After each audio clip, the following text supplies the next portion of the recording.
পৃথিবীর প্রায় ১০০টি ধ্বংসপ্রাপ্ত নগরীর মধ্যে বাংলাদেশের নারায়ণগঞ্জ জেলার সোনারগাঁও উপজেলার এই পানাম নগর একটি, যেটির গোড়াপত্তন হয়েছিল আজ থেকে প্রায় ১০০০ বছর আগে। ৫০০ বছর আগে যেইখানে বাংলার ১২ ভূঁইয়াদের সবচেয়ে ক্ষমতাধর ভূঁইয়া ইসাক তার রাজধানী গড়ে তুলেছিলেন, যেইখানকার মসলিন সারা বিশ্বে সমাদৃত ছিলেন। এই পানাম নগরে একসময় বসবাস করতেন হিন্দু ধনী সম্প্রদায়ের লোকজন। সেই পানামনগর আজকে আপনাদেরকে ঘুরিয়ে দেখাবো, চলুন।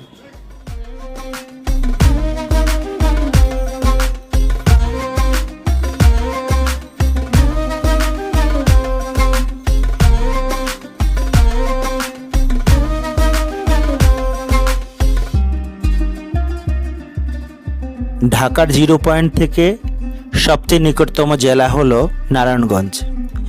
তাই নারায়ণগঞ্জের সোনারগাঁও উপজেলার গোয়ালদি গ্রামে অবস্থিত ঐতিহাসিক পানাম নগরের দূরত্ব খুবই কম। রাজধানী ঢাকার 0 পয়েন্ট থেকে প্রায় ২৬ কিলোমিটার পূর্ব দিকে সোনারগাঁও অবস্থিত।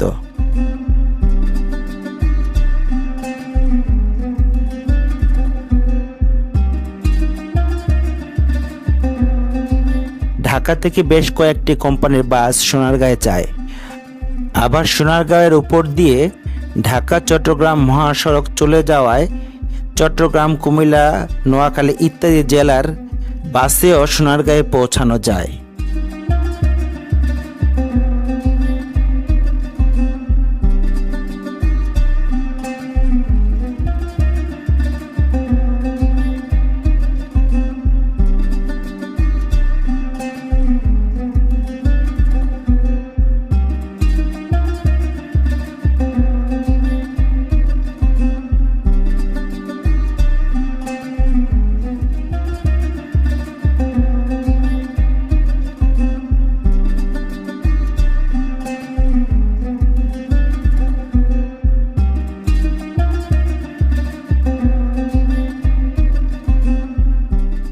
সোনারগাঁয়ের মোগরাপাড়া বাসস্ট্যান্ড নেমে সেখান থেকে রিক্সা ও অটোতে করে মাত্র ১৫ থেকে ২০ মিনিটেই প্রাকৃতিক সৌন্দর্য উপভোগ করতে করতে পৌঁছে যাওয়া যায় ঐতিহাসিক পানাম নগরে।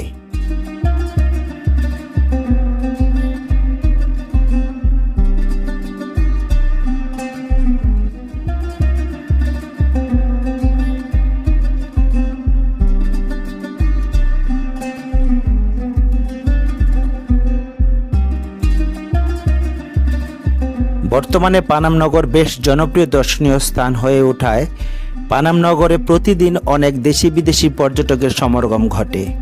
তাই পানাম নগরের গেটের বাইরে গড়ে উঠেছে বেশ কিছু কুটির শিল্পের দোকান। পানাম নগর বাংলাদেশ সরকারের প্রত্নতত্ত্ব অধিদপ্তরের আওতাভুক্ত। সরকার ২০০৩ সালে পানাম নগরকে সংরক্ষিত পুরাকীর্তি হিসেবে গেজেটভুক্ত করেন। ২০০৬ সালের ১৫ অক্টোবর থেকে পানাম নগর পরিদর্শন বা ভিডিও ধারণের জন্য নির্ধারিত ফি নির্ধারণ করা হয়।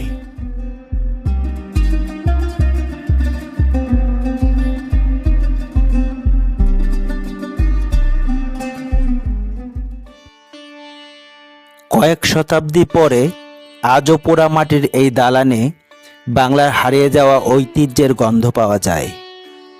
১০০০ বছর ধরে সোনারগাঁও, ৫০০ বছর ধরে পানাম ইতিহাসের পাতায় শুধু না, তৎকালীন সময়ে খুবই গুরুত্বপূর্ণ অঞ্চল ও নগর হিসেবে পরিচিত ছিল।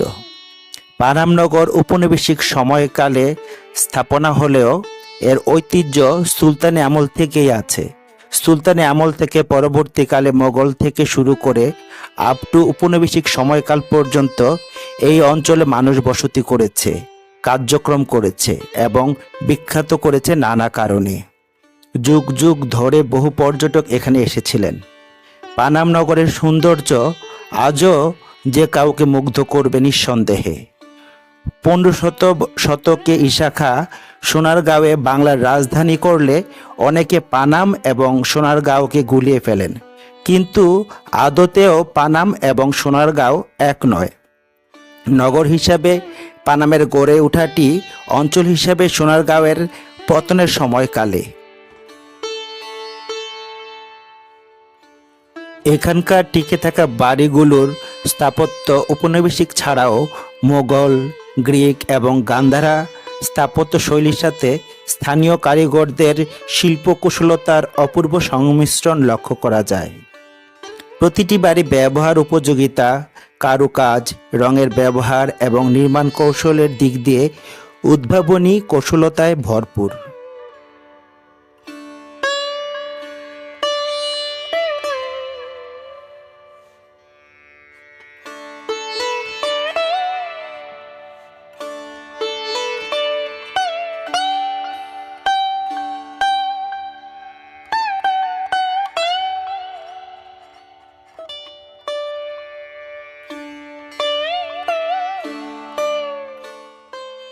এইখানকার প্রতিটি বাড়ি অন্দর বাটি এবং বাহির বাটি দুই ভাগে বিভক্ত। বেশিরভাগ বাড়ির চারদিকের ঘেরাটকের ভিতরে আছে উন্মুক্ত উঠান। পানাম নগরের পরিকল্পনা অত্যন্ত সুনিপুণ। একটি নির্দিষ্ট হারমোনিকে সামনে রেখে ভবনগুলো গড়ে উঠেছে। যাতায়াতের জন্য এর একমাত্র রাস্তা, যা এই নগরের মাঝখান দিয়ে বয়ে গেছে।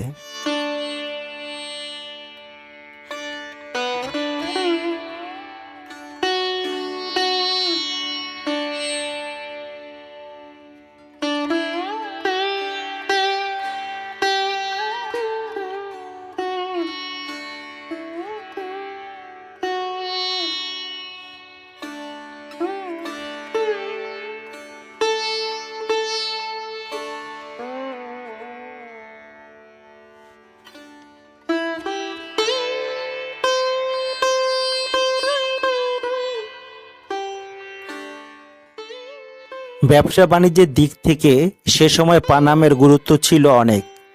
1000 বছর আগে থেকেই পানাম এবং সোনারগাঁও বিশ্বে বড় বড় বাণিজ্যিক নগরগুলোর একটি ছিল। বিদেশ থেকে সে সময় বড় বড় ব্যবসায়ীরা এখানে নিয়মিত আসতেন। মূলত ওই সময়ই বাংলার মসলিন কাপড় ইউরোপ জয় করেছিল। 1704 সালে বাংলা পৃথিবীর চতুর্থ রপ্তানিকারক দেশ ছিল।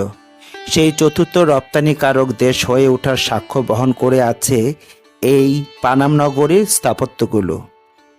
পানামের পূর্বে মেঘনা এবং পশ্চিমে শীতলক্ষ্যা নদী। নদী পথে এখানে বিলেত থেকে আসতো বিলেতি থান কাপড়, আর দেশ থেকে রপ্তানি হতো মসলিন। তাই শীতলক্ষ্যা আর মেঘনা ঘাটে প্রতিদিনই ভিড়ত পালতোলা নৌকা।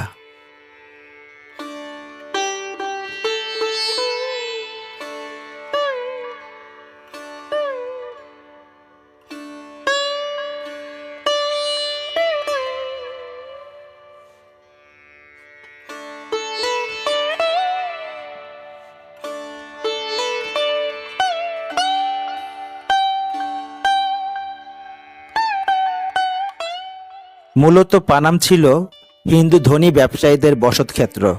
এইসব ব্যবসায়ীরাই গড়ে তুলেছে এই নগর। পরবর্তীতে 1500 শতকে সোনারগাঁওয়ে বাংলার প্রথম রাজধানী স্থাপন করেন।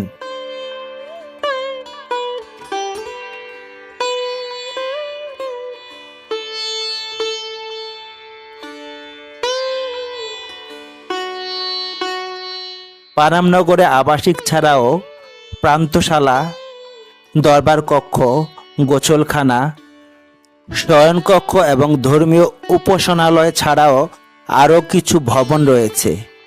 এখানে প্রায় 53টির মতো ভবন এখন পর্যন্ত টিকে রয়েছে। পানাম নগরে বসবাস করত ধনী হিন্দু ব্যবসায়ীরা, আর পানাম নগর গড়ে উঠেছিল সুলতানি আমলে। তাই এখানকার ভবনগুলোর কারুকার্যে এক ধরনের ধর্মীয় সাম্যের ছাপ ফুটে রয়েছে। 1800 শতকে পানাম নগরে আরও কিছু হিন্দু ব্যবসায়ী নতুন করে বাড়ি নির্মাণ করেন। তার মানে এই ভবনগুলোর মধ্যে সবগুলোই যে 1400 অথবা 1500 শতকে গড়ে উঠেছিল তা নয়। এই ভবনগুলোর মধ্যে কিছু ভবন ইংরেজ আমলেও নির্মিত হয়েছে।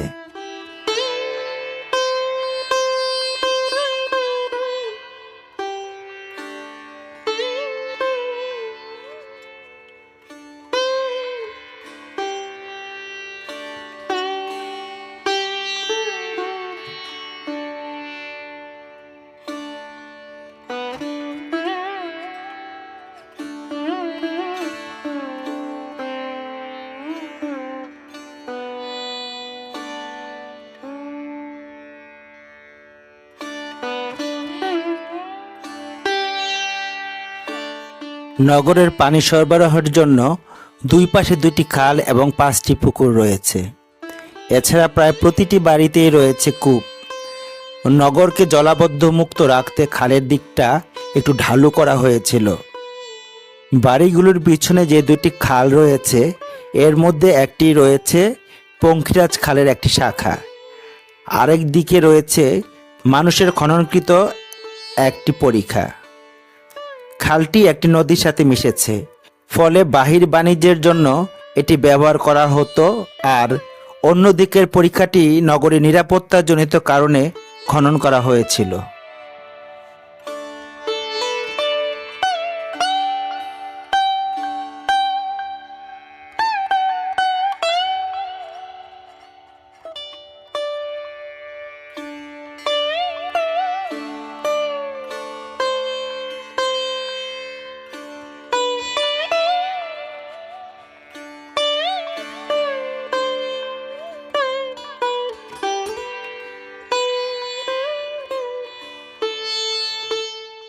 1610 সালে যখন ঢাকা সৌবা বাংলার রাজধানী হিসেবে প্রতিষ্ঠা পায়, তখন ধীরে ধীরে সোনারগাঁওয়ের গুরুত্ব কমতে থাকে।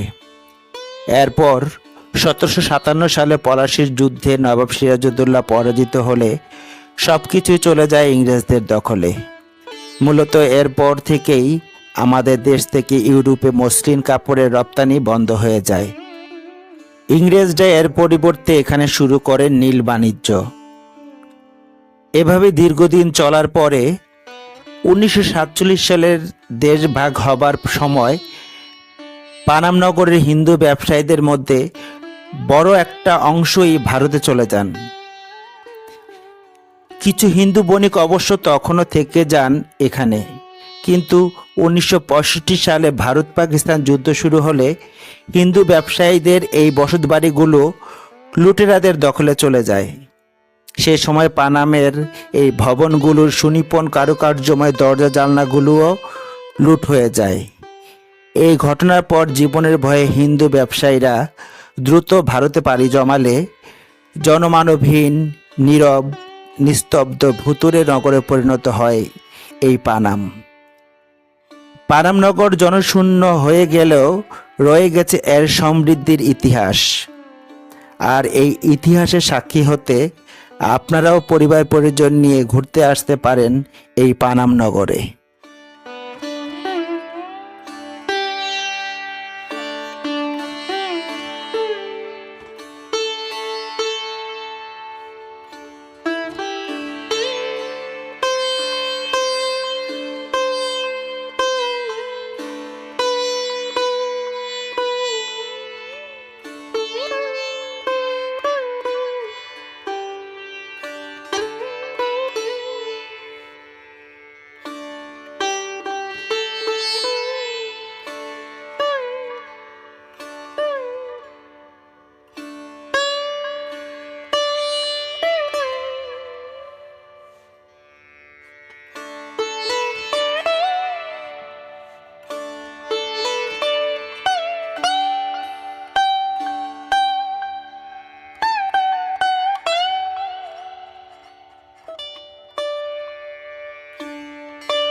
আজকের মতো বিদায় নিচ্ছি হাজার বছরের ধারক ঐতিহাসিক পানাম নগর থেকে।